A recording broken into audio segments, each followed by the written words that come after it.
Com certeza, quando você for comprar um vinho, você já se deparou com esses dois termos na etiqueta: reserva, reservado. E aí vem a primeira grande dúvida, onde a gente tem os mitos e verdades. O que significa cada um desses termos e será que isso significa a mesma coisa? Então esse é o primeiro mitos e verdades que a gente vai desvendar hoje. Para você entender, esses termos estão ligados à classificação do vinho, que nada mais é do que um selo de qualidade. Então, quando o produtor vai fazer o vinho dele, ele precisa se manter dentro dessas regras, dessas leis que são criadas pelos conselhos de produção de vinho de cada região, de cada país, para que ele receba esse selo de qualidade.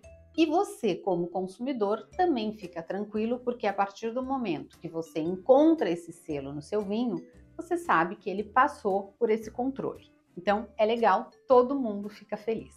Agora, será que essas regras são as mesmas? Como é que funcionam essas regras? Então, vamos lá.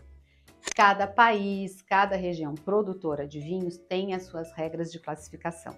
E elas são muito importantes porque são elas que determinam o estilo de vinho de cada país ou de cada região e o estilo de vinho que você vai estar bebendo na sua casa. Para a gente entender melhor ainda, na Europa, nos países como a França, como a Itália, Portugal, Espanha, entre outros, essas regras são sempre muito claras e muito sérias. E elas estão altamente, quando a gente está falando aqui especificamente, gente, de reserva, gran reserva, a gente está falando sempre de tempo de estágio em barrica e tempo de estágio em garrafa, certo? Então, sempre que você lê esses termos, reserva e gran reserva, lembre-se que é relacionado ao estágio em madeira e ao estágio em garrafa. E o que esses estágios fazem pelo seu vinho? Bom, os vinhos, quando passam por madeira ou quando ficam um tempo estagiando na garrafa, eles começam a ganhar complexidade. Os taninos vão ficando mais macios, mais aveludados, o corpo do vinho vai ficando mais redondo. Então, é sempre trazendo aqui uma melhora para o seu vinho.